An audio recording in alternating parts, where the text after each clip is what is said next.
Hi friends, మేము వైజాగ్ వెళ్ళాము. ఒక పని మీద వెళ్ళాము. ఇంకా వెళ్ళాము కదా అని అక్కడ 2-3 అవర్స్ డిస్టెన్స్తో మనకు అన్నవరం వస్తుందని చెప్పారన్నమాట. అందువల్ల సరే అనేసి మేము విజయవాడ బస్ ఎక్కి ఈవినింగ్ 3:30కి అట్లా 7:30కి రీచ్ అయిపోయాము.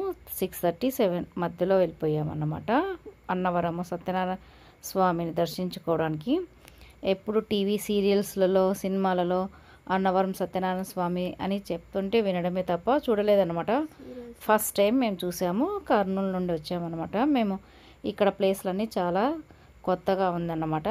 ఎటు చూసినా కూడా మనకు గ్రీనరీ ఎక్కువగా ఉంటుందన్నమాట. ఈ ఆంధ్ర సైడు, మాది రాయలసీమ కదా, అంత గ్రీనరీ ఉండదన్నమాట.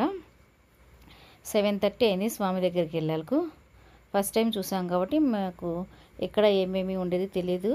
అంతేకాక నైట్ మళ్ళీ మేము రిజర్వేషన్ చేసుకున్నాం అనమాట. అన్నవరం టు గుంటూరుకి నైట్ 9:30, 10 మధ్యలో కూడా.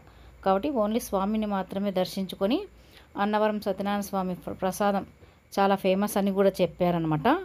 మాకు లక్కీగా దొరికింది. ఎందుకంటే 8:30 అయిపోయింది. దర్శనం అయిపోయి బయటకు వచ్చే లోపల స్వామి ప్రసాదం లక్కీగా దొరికింది.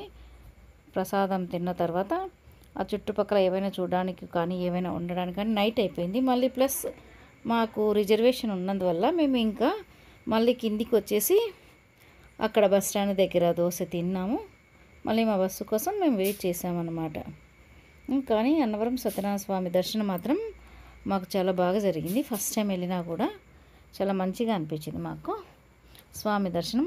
ఎందుకంటే వైజాగ్ అనేది చాలా లాంగ్ డిస్టెన్స్ కాబట్టి మళ్ళీ రాలేము కాబట్టి స్వామిని దర్శించుకున్నాము మేము.